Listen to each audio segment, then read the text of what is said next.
Finally, I just want to take one moment to briefly discuss the idea of nuclear fusion.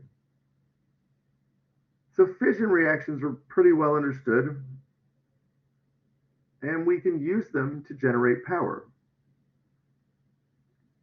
But there's a definite advantage to using fusion. If we look back at this graph that I talked about a moment ago, fission generates energy, right? And you've seen the power of an atomic bomb if you've ever watched any video of any of those explosions. And so notice the difference, though. It's only a really small amount of binding energy per nucleon, right? In relative terms to the amount of energy, say, released from combining hydrogen into helium or something like that. But look at the change here compared to the vertical change there. And we could get a lot more energy out of fusion. You get a small amount from splitting uranium, right? But if you could combine nuclei, you could get much, much more energy. And so the question is, how do we do that, right? How do we put everything together? How do we get nuclei to combine without having to provide so much energy to it that there's no point in trying to get them to combine? The energy we get out of it is just not going to be enough. Okay, well, there's one way we can look and start to try to find out.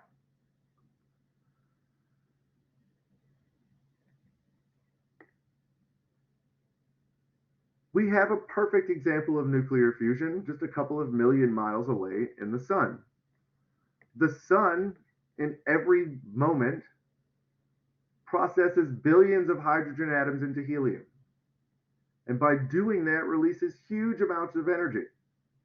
That is why the sun is the sun. That is why stars are stars. Stars run on fusion. The massive amounts of gravity and mass at the centers of stars, the density and the temperature at the center of stars, causes those nuclei to essentially fuse together.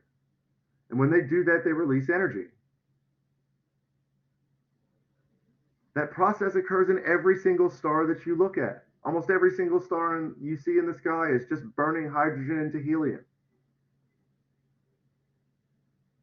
Okay, but it doesn't stop at helium. Hydrogen produces helium. The stars then, once they run out of hydrogen, will start fusing helium into carbon. Okay, and if they've got a little bit more mass left over, and there's enough pressure and temperature, they'll fuse from carbon to some other atoms along the way to iron, and iron 56. And the final stopping point of every single star is iron. At that point, the star can't generate energy anymore. It's reached the most stable nucleus.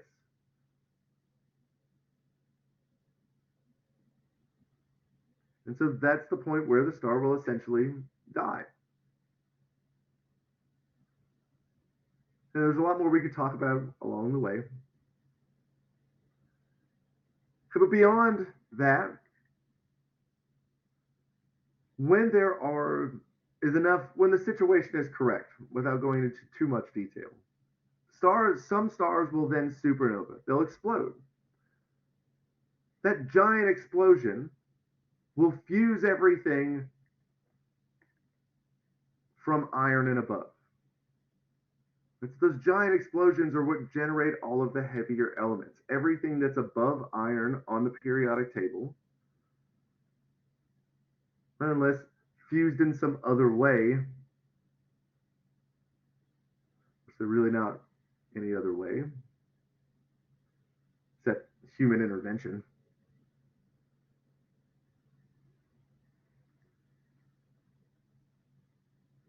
All of the heavier elements that we see are produced by a supernova. by that huge explosion. All of the uranium and everything that we find was generated from a supernova and was just floating around in space when the Earth formed.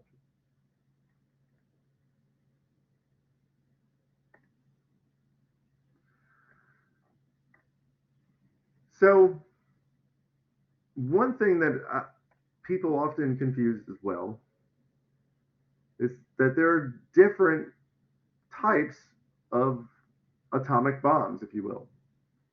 There was the atomic bomb that was used in Hiroshima and Nagasaki. And those bombs were fission bombs. Based on that fission chain reaction generates a huge explosion. But just like I showed you, it's pretty easy to see from that graph that fusion will give you a lot more energy. And so the first attempts that humans made at using fusion for something was what's called the hydrogen bomb. You can't really create the temperature and the pressure found at the center of the sun in any real life laboratory scenario, not at least not before right now, as we'll talk about in just a second. But like an atomic bomb, if you've got enough energy, you can trigger a chain reaction.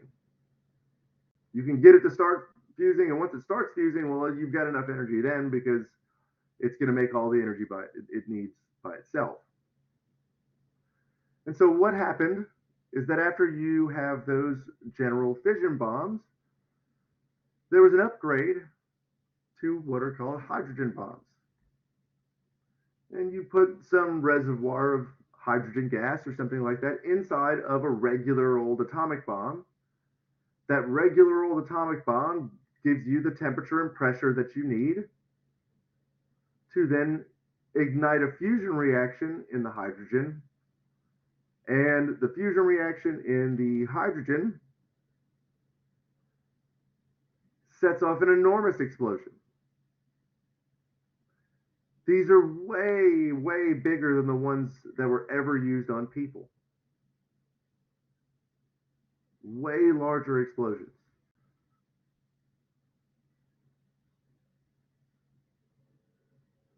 Now, these were tested in the 1950s. In some cases, making islands vaporize. In some cases, when the first one went off, when they first tested it, they did not know how it was going to work. The people who watched thought that they were going to die because they didn't think the explosion was going to stop. That's how huge of an explosion it was. They were miles and miles away, way further than they thought they needed to be, and they still were terrified by it because it was just that large of an explosion. These are interesting things to watch, but they are terrifying to me because of just the massive nature of the amount of damage that they can do. Were there to be any type of nuclear incident between any large country, it's not going to be the ones that you saw in World War II. It's going to be the upgraded ones. It's going to be these.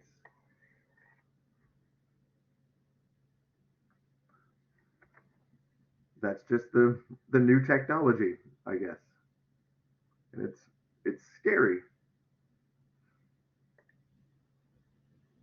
However, it doesn't all have to be scary.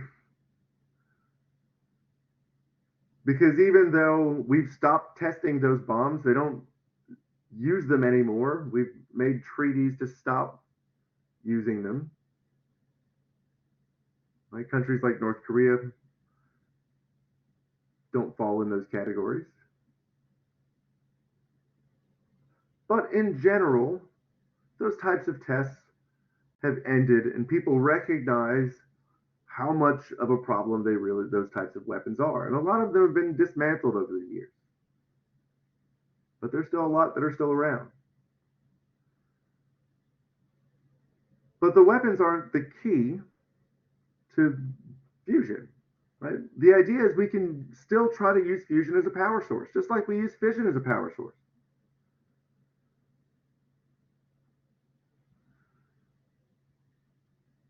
But it wasn't until just now, right, recently, I believe it was 2022, it could have been earlier in 2023, that humans were able to make a sustainable nuclear fusion reaction that actually generated a tiny little bit of energy in this massive, huge machine they have built. They made a tiny little bit of energy, but it was more than they had to use. And so it's a start. If it can turn the light on, maybe then it can turn a billion lights on. And so this is something that's very much at the forefront of physics research and science research, using fusion energy. And I believe that you all will see that fusion power become used in your lifetime and in your children's lifetimes, much like I've seen the internet.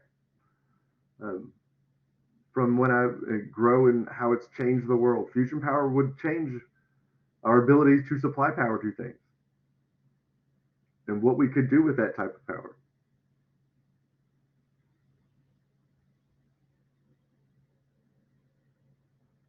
And so it'll be very interesting to see what will happen in the future. You guys, if you have any questions this week, please let me know. I'll be happy to help you with some of those calculation problems. Just takes a little bit of practice and you'll get the hang of it. If you need anything, please let me know. I hope you have a great Easter weekend and a great holiday. And I will talk to you guys next week.